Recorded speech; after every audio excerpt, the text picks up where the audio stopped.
아기 돼지 삼형제 이야기를 우리는 잘 알고 있습니다.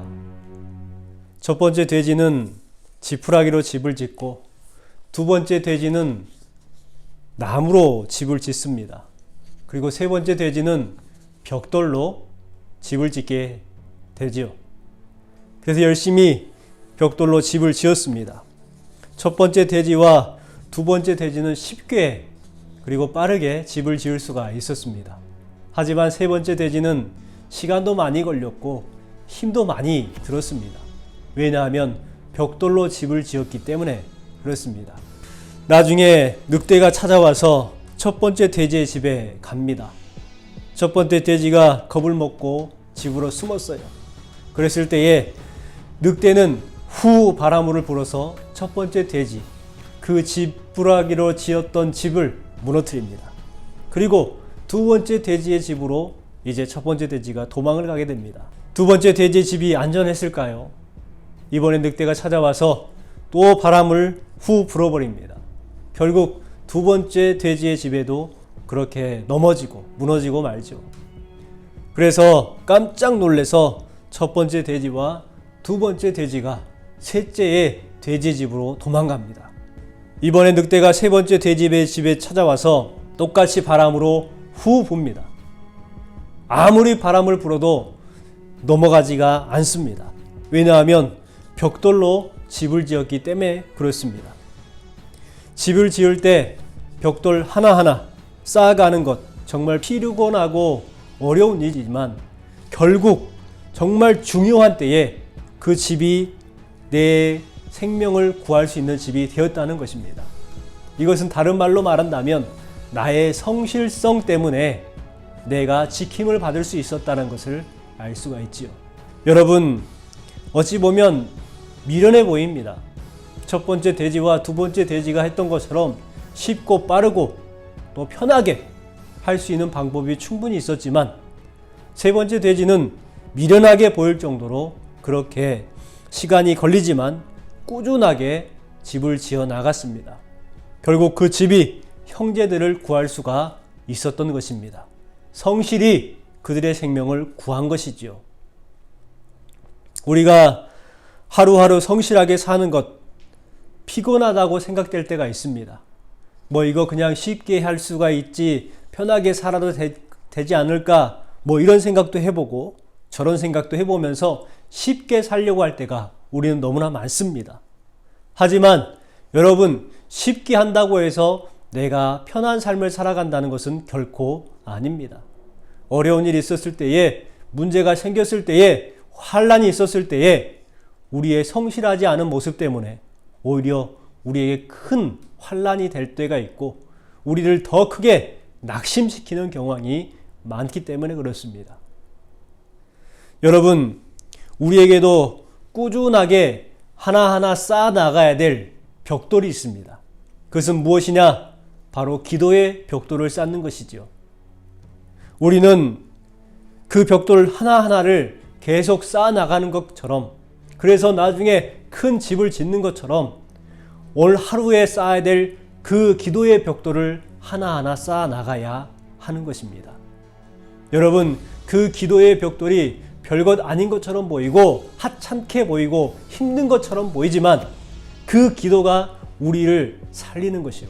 우리가 기도를 성실히 했을 때에 그 기도가 우리에게 큰 힘이 되고 우리의 삶을 결정짓는 능력이 된다는 것을 우리는 알고 있습니다. 그렇다면 우리는 어떻게 삶을 살아가야 되느냐? 바로 하나님을 믿는 믿음을 가지고 살아갈 때에 성실한 믿음이 우리에게 필요한 것입니다. 신앙생활도 성실하게 하는 것입니다. 또한 기도 생활도 성실하게 하는 것이죠. 하나님의 말씀을 묵상하는 것도 성실히 행하는 것입니다. 그래야 우리가 어려운 일이 있을 때, 문제가 우리 앞에 닥쳤을 때에 우리는 비로소 그 문제를 극복해 나갈 수 있는 능력을 우리는 나타낼 수가 있는 것입니다. 여러분, 우리의 능력은 아니지요. 엄밀하게 따지면 하나님께서 우리를 도와주시는 은총을 경험하게 되는 것입니다. 오늘 주신 말씀에 보면 다윗은 자기 중심적 삶을 살았고 비로소 그것 때문에 어려운 일을 당하게 되죠. 그러나 우리 믿음의 성도들은 어떤 삶을 살아가야 되느냐? 하나님 중심적 삶을 살아가야 하는 것입니다. 다윗은 늘 하나님 앞에 기도하는 삶을 살았습니다. 또 묻고 살았지요. 그럼을 통해서 하나님께서 베푸시는 은혜와 은총을 통하여 그의 삶이 계속해서 유지가 될 수가 있었습니다. 광야에서도 힘든 과정 가운데서도 모든 것을 다 극복할 수 있었던 이유가 무엇인가? 그의 기도가 있었기 때문에 가능했죠. 하지만 오늘 주신 본문 말씀에 보면 다윗은 갑자기 하나님 중심적인 사고에서 자기 중심적인 사고로 바꾸어 나가는 것을 보게 됩니다. 결국 자기 중심적인 선택을 하게 되는 것이죠. 그럼을 통해서 다윗은 어떻게 됐을까요? 내가 편한 대로, 내가 좋을 대로 선택했으니까 만족하며 살았을까요? 좋았고 행복해졌을까요? 오늘 주신 말씀에 보면 행복이란 말 전혀 나와 있지 않습니다. 그가 근심이 해결되었다, 문제가 풀렸다라는 말은 하나도 나와 있지 아니하고 오히려 문제가 꼬이는 것을 보게 되죠. 여러분, 우리는 어떤 기준의 삶을 살아가고 있습니까? 내 기준, 내가 선택하는 것, 자기 중심적인 선택을 하며 우리는 매일매일 살아가고 있는 것 같습니다. 그러나 하나님께서 우리 성도들에게 원하는 삶은 자기 중심적인 삶이 아니라 하나님 중심적인 삶을 살기를 원하십니다. 뿐만 아니라 하나님 중심적인 선택을 하는 것이 우리 성도들의 가장 좋은 선택이라는 것을 우리는 알아야 합니다. 오늘 주신 말씀에 보면 이상하게 다윗이 아기스의 눈치를 보며 살아가는 것을 보게 됩니다. 사울을 피해서 자기의 선택을 가지고 하나님께서 가지 말라고 했던 블레셋 땅으로 가지요. 그래서 거기에서 거합니다. 시글락과 레겝이라는 지역에 거하지요. 이곳은 그저 평범한 땅이었습니다. 그런데 그곳에서 살고자 했던 다윗, 그 골짜기에서 거하면서 평안을 누리고자 했던 다윗, 자기 중심적인 선택으로 그렇게 할 수밖에 없었습니다. 하나님께서 가지 말라고 했던 그 가드에 갔고, 그 가드는 블레셋의 장군이었던 골리앗의 고향이지 않습니까? 그 사람들의 사이에서 살아야 되고 또 그 가드의 왕이었던 아기스에게 늘 굽신거리며 살아야 했습니다. 다윗의 삶이 과연 편했을까요? 살면서도 너무나도 불편했을 겁니다. 힘들었을 겁니다. 내가 왜 여기에 있지라는 그러한 안타까운 후회도 있었을 겁니다. 하지만 1년 4개월 동안 사울을 피해서 그렇게 다윗은 아기스 밑에서 살기 시작합니다. 그 어디에도 하나님 앞에 물었다는 말들이 없습니다. 자기 중심적인 선택의 결과였습니다. 그러나 그곳에서 편하게 살려고 했지만 다윗은 늘 아기스의 눈치를 보며 살아야 했어요. 어디를 가더라도 아기스에게 이야기를 해야 됐고 또 아기스가 이렇게 해라 저렇게 하라 하면 그 명령에 따라서 어쩔 수 없이 그렇게 행할 수밖에 없었습니다. 어찌 보면 아기스가 자기의 생명을 구해줄 줄 알았는데 오히려 발목을 잡고 있는 것입니다. 그래서 다윗은 아기스의 눈치를 보면서 살기 시작했습니다. 아기스에게 잘 보이려고 밖에 나아가서 다른 족속들의 그 물건들을 약탈해 옵니다. 혹시나 나중에 잘못될까봐 그 족속들에게 소문이 잘못 날까봐 그 족속들의 남녀노소를 불구하고 다 죽였어요. 이 다윗이 폭군이 되어 있습니다. 뿐만 아니라 도적대가 돼버립니다. 자기 중심적인 선택의 결과였지요. 비참한 그러한 하루하루의 삶을 살아갔습니다. 또 그렇게 가져온 노획물들을 아기스에게 뇌물로 바쳤습니다. 또한 거짓말도 합니다. 이것들을 다른 소수민족의 것들을 빼앗아 와가지고 가져왔음에도 불구하고 이것을 내가 이스라엘 백성들을 공격하고 그들에게서 가져온 노획물이라고 전리품이라고 그렇게 거짓말을 합니다. 아기스 밑에서 아기스의 눈치를 보면서 아기스 사람으로 그렇게 사는 다윗의 모습을 보게 됩니다. 참담한 모습이죠. 28장 1절 말씀에 보면 이렇게 기록합니다. 그때에 블레셋 사람들이 이스라엘과 싸우려고 군대를 모집한지라. 아기스가 다윗에게 이르되 너는 밝히 알라. 너와 내 사람들이 나와 함께 나가서 군대에 참가할 것이니라. 아기스가 이제 더 큰 요구를 하게 됩니다. 거부할 수 없는 요구를 하게 되죠. 어떤 요구냐?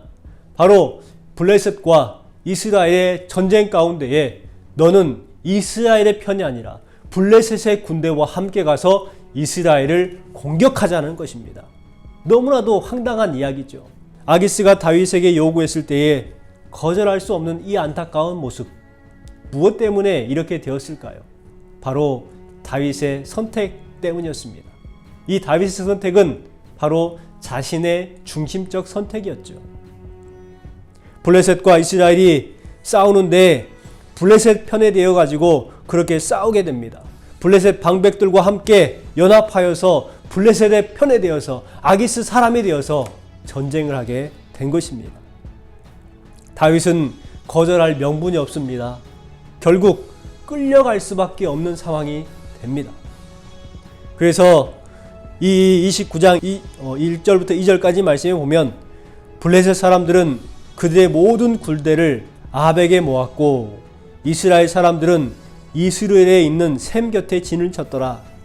블레셋 사람들의 수령들은 수백 명씩 수천 명씩 인솔하여 나아가고 다윗과 그의 사람들은 아기스와 함께 그 뒤에서 나아가더니, 여러분 다윗의 현재 지금 상황을 보십시오. 아기스 뒤에 뒤따라가는 모습을 보게 됩니다. 여러분, 내 중심적인 사고방식으로 살아가는 세상 사람들과 같이 살아가지 마시고 하나님 중심적으로 선택하고 결정하고 나아갈 줄 아는 그러한 믿음의 성도들이 되어야 하는 것입니다.